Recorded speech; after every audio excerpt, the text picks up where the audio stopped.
All right, Rabotai, before I start, unfortunately, we have a long list of people that needs our tefillot that are in not a simple situation. And I would really ask you to, if you can just spare like 5 minutes, say Tehillim, or if you learn something, say it for those people. And the names are Rabbi Elchanan Tzvi Menachem ben Liba, Melech Hillel ben Zelda, Binyamin Michael ben Miriam, Ilan ben Miriam, Breina Bracha bat Rina, and Avner ben Chefzi. Very important that we do that. I mean, not simple. So how do they say it? When the cat's away, the mice will play. That's kind of the direction in which I'm going now. What does it mean?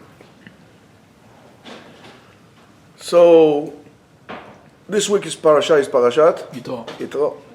And we all remember very well when we were young in our hearts. No. When we were young, when we were kids in school, and the teacher or the Rebbe will go out of the class, even if it was a fantastic, shiur, lesson, whatever it was, everybody was participating, everything was great, everything was elevating. As soon as the teacher is out the door, it's all down. We're back to be the same animals that we were, throwing stuff, tossing things, and so on and so forth. Well, something similar happened to Bnei Israel when they were in the Midbar. So this week we're talking about mainly about Yitro, the father-in-law of Moshe Rabbeinu. They came to visit Bnei Israel. He heard what happened, and he came to visit Bnei Israel. To his great astonishment, he sees that Moshe Rabbeinu, aka Moses, stands there from dawn to dusk, judging and solving the problems of the people, whatever people will be. And I'm talking about, let's say, at least like 3 million people. There's a lot of problems, a lot of issues, questions. It wasn't just problems, it's just questions. 3 million people, it's a lot. I'm just like, a small little guy like this. I get calls 11:30 at night. And I'm saying, all right, why would people call me 11 o'clock at night? But then I say, okay, listen, Moshe Rabbeinu did it. But then I said to myself, well, they didn't call him on a cell phone. So, but still, it's 3 million people. This is a lot. So he refers to Moshe, and he's saying to him, or trying to convince him, thank you, to establish a certain hierarchy, which is quite organized hierarchy of judges, and so on and so forth. As we say, Sarei Alafim, Sarei Meot, and they would be dealing based on the severity of the thing, just similar to the concept that we have today. So I guess in terms of the judges or the judicial system that we have today, it's probably all thanks to Yitro, right? You have court, you have the appeal court, you have Supreme Court, you have this court, and so on and so forth. And by the way, when you have the system of Supreme Court and on, every state has a different definition of what Supreme Court. For example, in New York, the Supreme Court is not the highest court, right? And then you have the circus courts, which sometimes they turn into a circus, and so on, So that was all the idea of Yitro, to Moshe Rabbeinu to do so, and they should judge and deal with the people, again, based on the severity, and only like the very serious questions or cases will come to Moshe Rabbeinu, and by doing so, he's going to have less of a burden in terms of the amount of work that he's putting into. And that advice of Yitro seems to be very good advice, and it's very simple advice, almost ingenious. So instead of one person judging and dealing with the whole entire nation, of course, without a doubt, it's better to do a certain hierarchy that it will be more efficient. So therefore, the questions asked, why didn't Moshe Rabbeinu was a smart dude. Why didn't he think about it? What was his logic behind it? And again, I'm just thinking about those people that I just mentioned the names.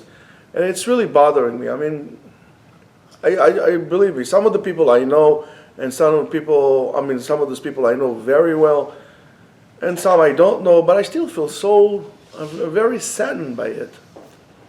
And I think that we should not live life like, same old, same old. Not take it into heart how fragile our lives are and how grateful we are to be able to be here. Let's do the right thing. Let's not waste it on nonsense and so on. It really has to do with this parasha, but I just can't wrap my head around it. It's really upsetting. I mean, some of these people are just like fantastic people. Anyway. So why did Moshe Rabbeinu? What was his logic behind it? I mean, you would expect him to do so. So Moshe preferred to judge the people, or to deal with the people. When I say judge, it really means to deal with the people all by himself. He did not nominate, anybody around him, because he wanted to elevate everybody to a high spiritual level by which he was, and I want to talk maybe later on. We'll talk a little bit about the word believing or whatever it is, and how he plays a different, plays a little game in Hebrew. But he believed that they could reach his level. He knew where he was, but he believed that the people can do it also. So he, after all, he did receive the Torah straight from God, and nobody else. But still, he wanted to bestow some of this greatness and the holiness that he had on the people, because it spreads. Holiness spreads. As much as impurity spreads, holiness spreads too. And we spoke about it a million times. You take the Sefer Torah from the Echal, you put it on the Etz Chaim becomes holy. You put it on the Teva, that becomes holy. And so it spreads out, it spreads out, it spreads out. If it's not Davar Chefetz of Kedusha, it's Tashmish Kedusha, and so on. It spreads as much as Lahavdil, Tumah spreads as well, just to make things equal. So Moshe Rabbeinu was in such a high level, such a high spiritual level. And before that, I'm just going to make a pause 1 second and just pay attention. And then this is all to ourselves. A way to, or an indicator of where we're holding spiritually. So he was in such a high spiritual level that as far as he was concerned, there was no room for hatred, jealousy, fighting, how do you call this? Scheming and all kind of like things, small politics that we all, experience today. But in Am Israel, there were people also, not everybody was, there were people also who were very low, on a lower spiritual level, that really thread the mud of division. That was their thing. They always like to do machlokot, divide and conquer, separate, and all these small politics that they're playing. And you see it today. You see it. Unfortunately, there's no difference between some of those people and what we have today in politics, whether it's in American politics, Israeli politics, and so on and so on. There are very few people with a vision, with an inspiration, with a sense of mission. People are just there to make a lot of noise, to create divisions between people. They're not there to solve problems. They're there to create problems, and that's very sad. And this is, again, it has to do with this week's parasha. This is why society falls apart.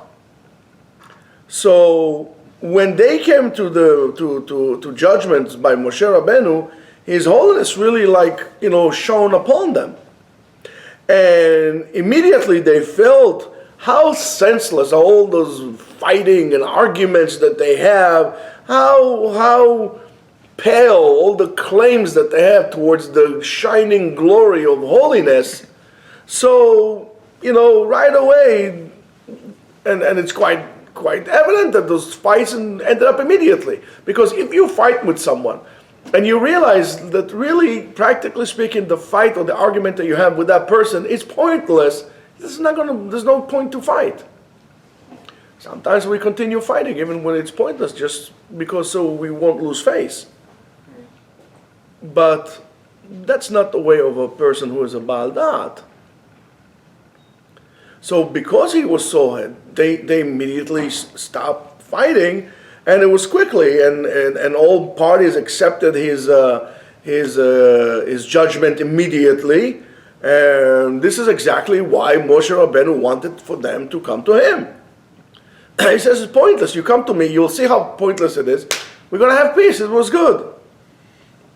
And that was the reason why he wanted. He wanted them, by doing so, to be able, when you start seeing how pointless are all these arguments, you're going to be able to elevate yourself spiritually, because it will make sense to you.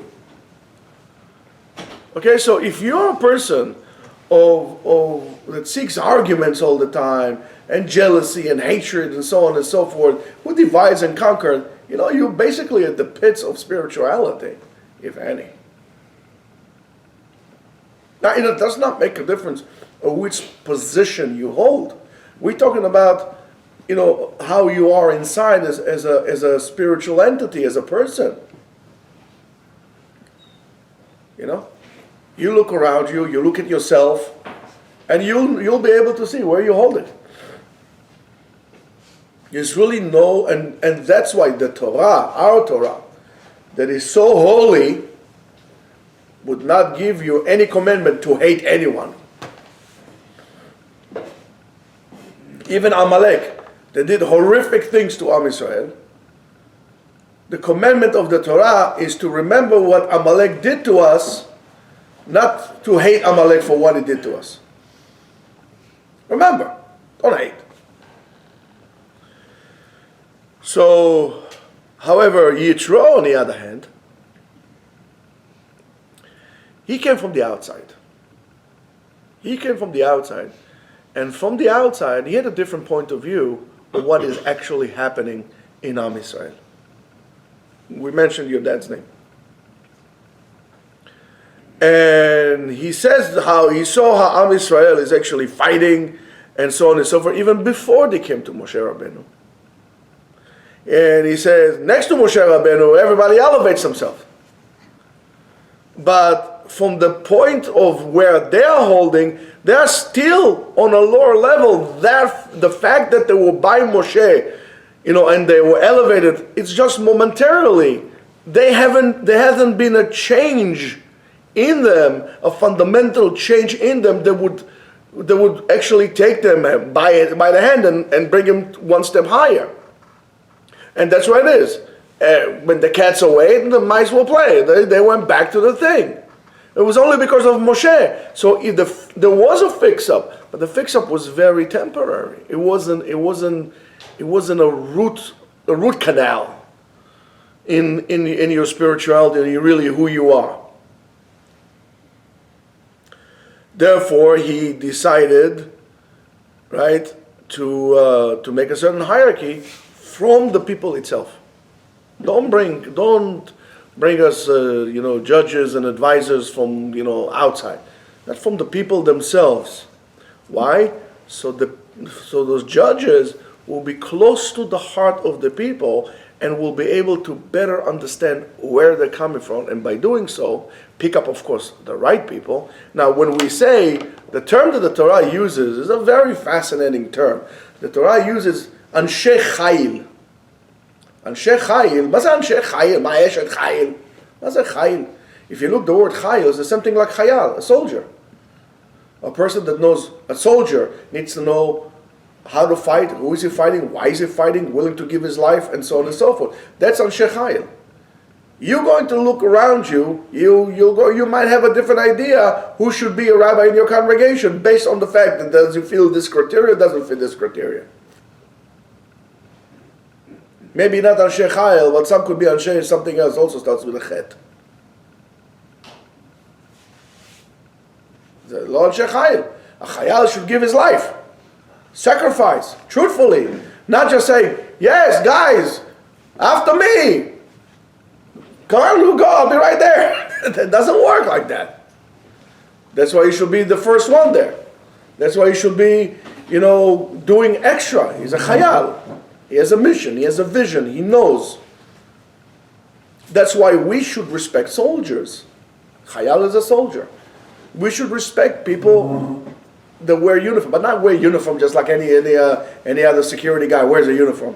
Talking about soldiers, whether it's the National Guard, whether it's the Marine, the Air Force, from and so on and so forth. You should have respect for them, and you should learn from them how you should actually live your life. Then you become an ish chayil. Ish chayil, al tikra shemo ish chayil, ela ish chayal. A man. First of all, you got to be a man. Then you have to have the right. But those people have to come from within the people. That's why I really, listen, I've been here in the States for 34 years already. 34 years, yeah. And still sometimes it's very difficult to me to really, I wouldn't say accept, but to really agree with the way the American politics works, for example. Let's say, I don't know, let's say I live in Texas. I wish I was in Texas, right? But in Texas, I have no chance to be voted in for nothing because whatever reason. So what would I do? I'm going to move, hey, shalom. So I'm going to move to, let's say, New York, or let's say I live in Arkansas. I get myself a house in New York, and then in New York I have my chevre, my Gary Epstein, all this chevre, and they're going to get me in. But what do I know about New Yorkers? Nothing. Do I know about the struggles of New York people, let's say in upstate New York, and I don't know, Schenectady or places like that? What do I know anything about that? I know about Arkansas, I know about Texas. I don't know anything about New York. So it's very hard for me to really say, oh, okay, that's good. I mean, there's a lot of very good things in the American political system and the way people get elected and so on and so forth. But in terms of that, it makes absolutely no sense to me whatsoever. I mean, I understand the constitutional right of a person, but in terms of practicality, or what I feel that a politician, congressman, whatever should be, really, it's really difficult for me to say, oh, okay, it's good. Or congressperson that spends more time in Washington or in Florida without a mask than to be in the Bronx. If you know what I mean. And so on and so forth. The person has to come. But I explained to you previously about how actually society deteriorates by the fact that we create ruling elites. And the problem with those ruling elites is become disconnected from the people. And they don't understand what is really happening in the grassroots until all of a sudden you gotta get a revolution, like happened in France or everywhere else in the world. Those people are removed, and that's exactly what another thing that Yitro said to Moshe Rabbeinu. We need to have people who are going to be close to the heart of the people, understand where they're coming from. They themselves will be true leaders, and they're going to be able to lift the people to the place in which they should be. But not only that. When Yitro arrives, he sees that Moshe Rabbeinu really busts his chops. He works very hard. And he says to him the following, "Lo tov hadavar asher ata oseh." It's not good. Kotabol tibol, you're going to crumble. There's so much you can do. Yes, Moshe Rabbeinu, you're strong. You can do like 200 push-ups a day, but you're going to fall. You need to rest. You can't do it. Pressure is going to kill you. Give you a thyroid problem, prostate problem. Take it easy. Pressure is not good for anybody. Take it easy, man.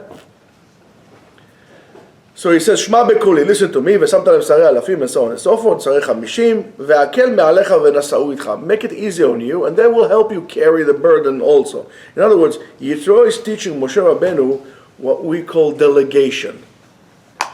He teaches him how to delegate. But that's what it seems. But there's something deeper that we can learn from here. what Yitro is actually telling Moshe Rabbeinu. Because it doesn't make a difference how tzaddik, how righteous the person would be, as soon as you give him power, control, and especially if it's ultimate power and control, it's very difficult to know the influence of those things on the person. And we see it all the time. People that were great leaders all of a sudden stink because it just went to their heads. And that's why we need to create a certain system of control over feedback, just like we have in America. The American system is terrific. When you have Congress and you have Senate and you have the president and you have the Supreme Court and so on and so forth, each one is checking on the other. And that's exactly what we need. We need to have some control here. And who will be the control? The Sarei Alafim, those judges, Sarei Chamishim, V'Asarot, and so on. And they would allow the appropriate process of spiritual growth to take place. This is all done for spiritual growth. Now, as you could see, when we have, that's what I said to you before, when we get into a state of ruling elite, together with that, society falls down because morality falls down as well. There's no spiritual growth. When there's no spiritual growth, so society falls apart. It's very simple. And that spiritual growth is the only way in which we, or anybody as a nation, will be able to reach a level of unity, as it was in Har Sinai when they received the Torah. Har Sinai is a Vayamod Ha'am. It means we learn that the whole nation, was there at one.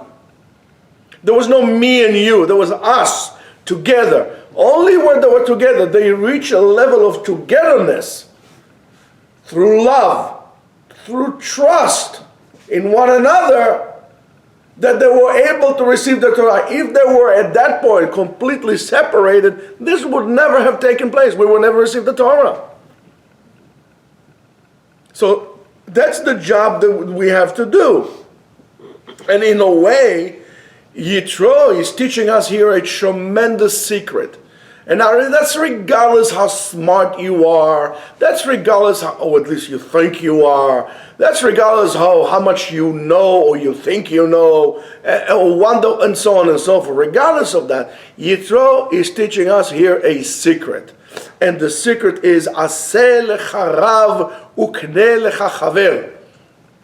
Appoint a rabbi, appoint somebody who would guide you. Because a rav, after all, he gets the smicha, he gets yoreh, yoreh.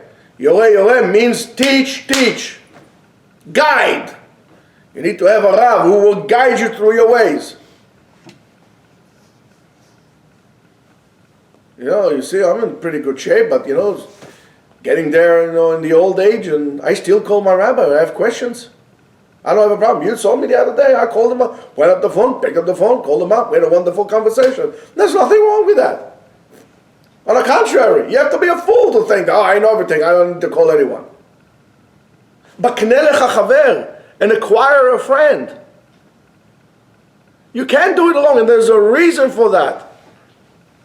A person knows that connecting to negativity, to fear, to criticism is bad. If you have a person that always criticizes you, there's something fundamentally wrong either with the person or with the relationship.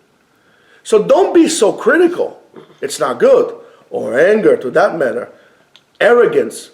Any connection to those midot or association with those qualities, it really means spiritual death, because you can have spiritual growth. And if you're not growing spiritually, you're dead spiritually. So if you're too arrogant, vain, critical, angry, and so on and so forth, you're spiritually dead. You're basically at the pits of at the sewer system of spirituality. Now, I don't care what titles you give yourself, but you're not there. So, however, if you might still be holding them or holding on to them, even though you know it, because the temptation is great. I'm going to let it go. I made a whole career being critical, being this, being divisive, being all this. I'm in a whole career of this. I'm going to let this go. But you should know. What do we do then? But when we have loyal friends that encourage us, to push us, they care about us, they tell you, Habibi, what are you doing? Don't be, why are you so down? Get up and do something. I'll help you. Come on. When you have good friends like this, that really are concerned with you and your spiritual growth as well, from love and what we call emunah. They believe. What does it mean, believe? In Hebrew, right, emunah is a very tricky word. Le'amen is to train, but emunah is also le'ha'amin. And when I trust in someone, I call it emun. I give you emun. I trust in you. But when we don't trust one another, or we don't believe in one another, we create separation.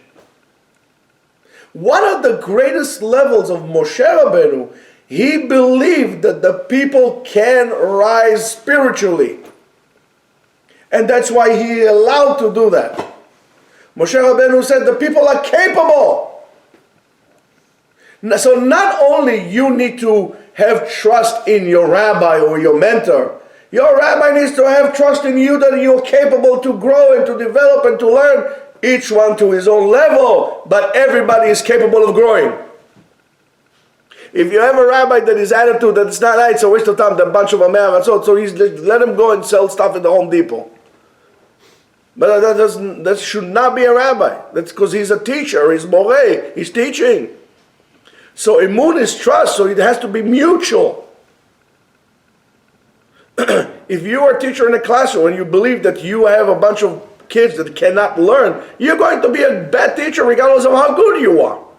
You don't believe in their ability. You have to believe that every kid is capable. And that's what a true leader does. He pushes you, he encourages you, he shows example. But he does that also. He believes in your ability. I remember 1973. Well, I wasn't there, but when I was a kid in Ramat HaGolan, when there was a guy named Avigdor Kahalani. They fought a whole, there was something like 50 Israeli tanks against 2,000 Syrian tanks. And there was a certain battle over there. They were all lined up like this, and they basically said, we're going to charge at them. I mean, they will make a fantastic samurai movie, but they were Jews who did that. There were maybe 10 tanks left at the end, and then said, okay, we have to charge at the Syrians, and nobody wanted to move. So this guy, Avigdor Kahalani, which is a Jewish hero, said, listen, I don't have a bunch of chickens in my platoon. I have a bunch of men, and they all went, one after the other. Or when the Syrian commando landed near Nafach in Ramat HaGolan, there were people there they could have taken the easy way out. We don't have to fight. Somebody else wanted to fight. They were all running into battle. People were running into battle because they believe in the fact that there is somebody behind them, and they believe in what they were fighting for. That's Anshe Chayil. We all need to be like that. We are able to do so. We are able to do each and every one of those fantastic things. Things that you can't even believe that you could do. I'm going to tell you, or you could just say, oh, come on, Rabbi, don't exaggerate. And I will tell you, no, you are exaggerating in your lack of the abilities to do it. But you could. So, when we have this emunah and loyal friends, Ne'eman is a loyal friend also, mishum emunah. Why is he loyal to me? Because he believes in my ability to grow. He believes in me and I believe in him. So they push us to grow, and it comes from love. We can reach a level where we call Chayei Netzach, eternal life. I mean, not we're going to live forever, but eternal life, that our life here will be like Olam Haba. In other words, our life here will have a meaning. The problem with society today, that everybody's alone, they're locked in their room, they don't care, nobody cares about anybody. Oh, you say, oh, no, they give the 5 seconds gossip, and then they move on with their lives. Nobody cares about anyone. You can be out of shul for like a whole entire month, right? Nobody will pick up the phone and say, hey buddy, are you feeling okay? Where you been? We became all guilty in the fact that there are people that we're all invisible. We don't care. We only see ourselves. We're walking with mirrors. The only thing we see is ourselves, but everybody else is invisible. And that's a horrific thing. Okay, maybe the guy went to a different shul, but do you know that? You say, oh, he probably went to a different shul. Pick up the phone. Say, buddy, everything is okay. I don't care about you. I just haven't seen you in shul. I just want to make sure you're okay. Are you okay? Everything is fine? We're all guilty. That's division. That's why we are all in a very low spiritual level. So, when this is really the purpose of what this old society is all about, basically. And by the way, that's the whole concept of Har Sinai, of receiving Ma'amad Har Sinai, receiving the Torah, and then you stick to the Torah through unity, and you get Chayei Netzach. Your words live forever. HaKadosh Baruch Hu accepted and agreed with the advice of Yitro for the fact of for the sake of Am Yisrael, of the people's future. Yes, it's right, 100%. That at the presence of Moshe Rabbeinu, they're all behaving like little tatales. Everybody is like a tzaddik. Everybody is good. They agree. No, I'll be mochel you. I'll forgive you. That's true. But we also need to worry about the future of the people. We need to prepare for the day after Moshe Rabbeinu goes away, after Moshe Rabbeinu dies. And of course the question is asked, why is that? So the Kabbalah tells us something very simple. The Kabbalah teaches us that in spirituality you cannot force anybody to be spiritual. You can't. There's no oppression or spiritual oppression. There's no such thing. I cannot force you to be spiritual, and I cannot force anyone to accept upon himself the burden or the yoke of Torah or mitzvot, and it has very deep spiritual roots. Why it cannot be done? One has to be from a free choice. So how do we really help a person to become chozer b'teshuvah, to repent, to come back to the right path, to do what is right to do? And we did speak about this. Adam HaRishon, just chazara for some. Adam HaRishon was the total sum of all neshamot together.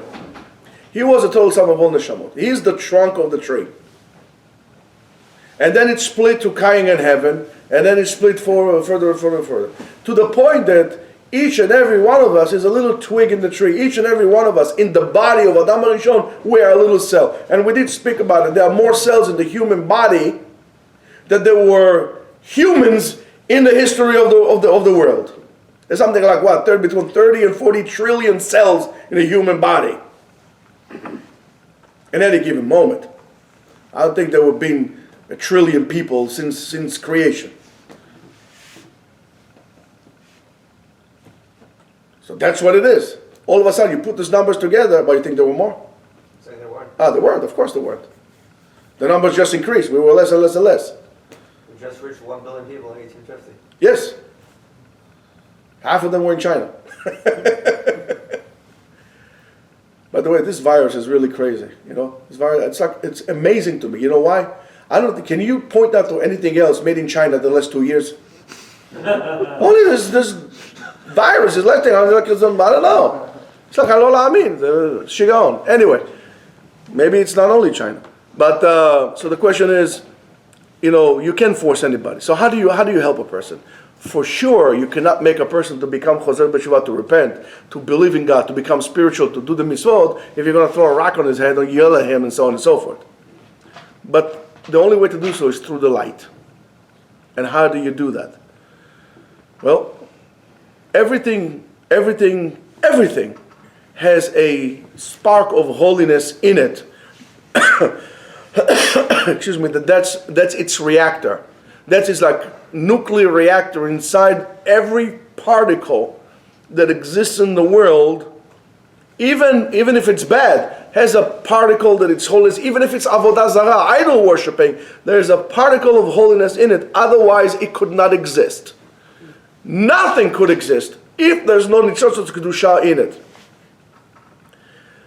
Our job, of course, is to, if you're really good, is to take your glasses and to put it on and say, I see the spirit, I see the spark.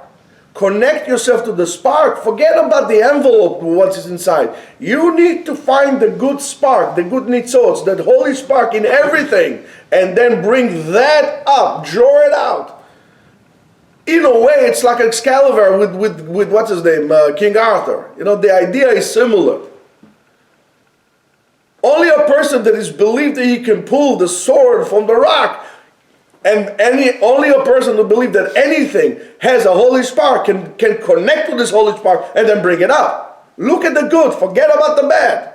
Everybody has something good in it. Everything is a holiness spark. And our job is to identify it, to seek, to find it, and pull it out and bring it to the light. Bring it to the light, so it would shine on all of us. Every person is at a different level than somebody else. There's no two people that are on the same level of spirituality, and everybody understands things differently. You understand one thing, I understand something else, and the Mishnah also understands that level in the difference in levels in Am Yisrael, and that's what it tells us. Aseh what? Lecha Rav. Lo asu lachem. Aseh lecha. Each one to himself has to have a Rav. In other words, each and every one of us should understand where his spiritual level is right now, and according to that, point a rabbi or a mentor to him that understands him, understands the language, is not embarrassed to go into the mud, to be able to pull them out. Not that they're going to sit down in the mud together and have some tequilas, that you will be able to pull them out from there. But if the guy is on a high level, there's such a high level, let's say, for example, Alav Shalom Rav Ovadia Yosef, I'll go to Rav Ovadia Yosef, he's going to help me. Yeah, he will try to help you, but not necessarily you will be able to receive his help because your vessel does not fit. It's like, for example, I forgot where it was. Forgot really where it was. I think it was a salad or something. They tried to fit it together, but it wasn't fitting. So now they're making more universal things, Or let's say, for example, electric outlets. You know how many different electric outlets out there in the world? I think Brazil is like 12 different types. In one country, it's crazy. You need to find the right adapter to you that you'll be able to get you going. The right adapter to you. So you're going to go to Rav Ovadia yourself with all his greatness, Alav Shalom, with all his greatness, he's not going to be able to help you. Not because he's not capable, because you just don't fit. Go a little lower. Don't be what will my people say? Oh, you're Todea mi Arav sheli. You know who my rabbi? My rabbi is what is it? It's like a fan club. What is it? Dumbledore. It's whatever you call this. It's not a fan club. That's why I keep saying to you that Judaism is a way of life. It teaches you how to live. And the rabbi should be the guide for your life. Now you got to be very careful. Who do you want to guide you in life? Not just anybody that looks good and has a good voice could become your rabbi. He needs to understand you. He needs to also have a vision for you and share with you the vision. And he needs to believe in your ability to actually grow and develop.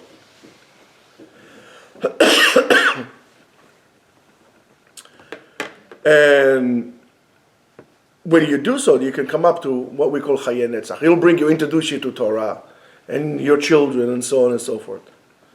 So we know in order to receive this, what we call eternal life, we need at least, there are more, but at least 3 conditions. The first one should be, we need to be, and guys, it's very important, at one point of your life, you're going to make these decisions about maybe moving to a community, staying in a community, which community.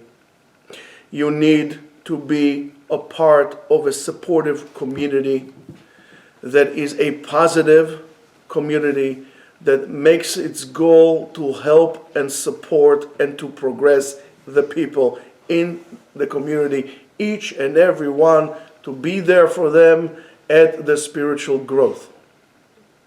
That's why people that live in cities and they lock themselves behind doors also fall down spiritually, because there's no sense of community. Communities that you should look into and consider as communities that will have a lot of chesed involved, the people will be nice, the people will be caring for you, and if not, don't move there, or just get out of there. The people will go to one another for Shabbat, and the people will come to Kiddush. You don't want to make a Kiddush and nobody shows up. You want to make a Kiddush and the whole community comes into the door, and so, or Chas v'Shalom, if you're sitting Shiva, nobody walks into the house. You want to make sure that there are people coming into the house. That's a community. Whether the house is small or that doesn't make a difference. It makes a difference what's the people in it, not how big your house is, because that's going to be a bigger prison for you. So that's criteria number one. Alongside with criteria number one, we continue as a community that is going to also give us an account of how we're going to behave and will guide us to become the best that we could become. That's also part of the community. The second one is to live under the basic rule of Ve'ahavta l'reacha kamocha, and to understand that every human being, and that means every human being, regardless of the race and the faith and so on and so forth, is created in the image of God, and therefore you have to conduct your relationship with people and respect anyone in humanity. Any human being, you have to respect and appreciate and understand that you are not superior. Once you think you are superior to others, then you get Nazi Germany. We are all human beings, and we are all capable. And the reason why human beings are doing bad things is because they are not guided appropriately. They don't have any point of reference. They don't have a true leader that will create a positive vision for themselves. Unfortunately, a lot of the people have been taken advantage by politicians and so on, or people, not necessarily politicians, also, congregates and leaders of congregations that are there to divide and conquer and not to build and to become, a moving positive force. The third one is that the light of HaKadosh Baruch Hu, the light of the Creator, dwells in each and every one of us. And only if we're going to respect the presence of God in each and every one of us, we will be able to reach the true happiness in which we're all looking for. When you don't respect a person, you don't respect not only him, you don't respect the divine particle that is inside of him. So we should don't be afraid to give tochecha, to rebuke people, but encourage them, offer your help. That's what we are looking for. We're going to do that. We could again reach the level of Ma'amad Har Sinai to receive the Torah. If you're waiting for Mashiach, to the Messiah to come and do all your job, that's not going to happen. Messiah is not a lone samurai, a ninja that's going to come and going to fight for you and is going to do everything. He says, oh, B'chavod, please come in and have this. That's not going to happen. You're not going to see it. It's not going to come unless we're going to understand it and pull our arms together. Not only as Jews, we should be an example of how a nation should be, but we need to do so in combining with all humanity. We should share our vision of building of the world with all humanity, not only for us. If we're going to be only for us, that's not going to happen. We as Jews should be the rabbis of the world. And as such, we need to believe that people can do that. Shabbat Shalom.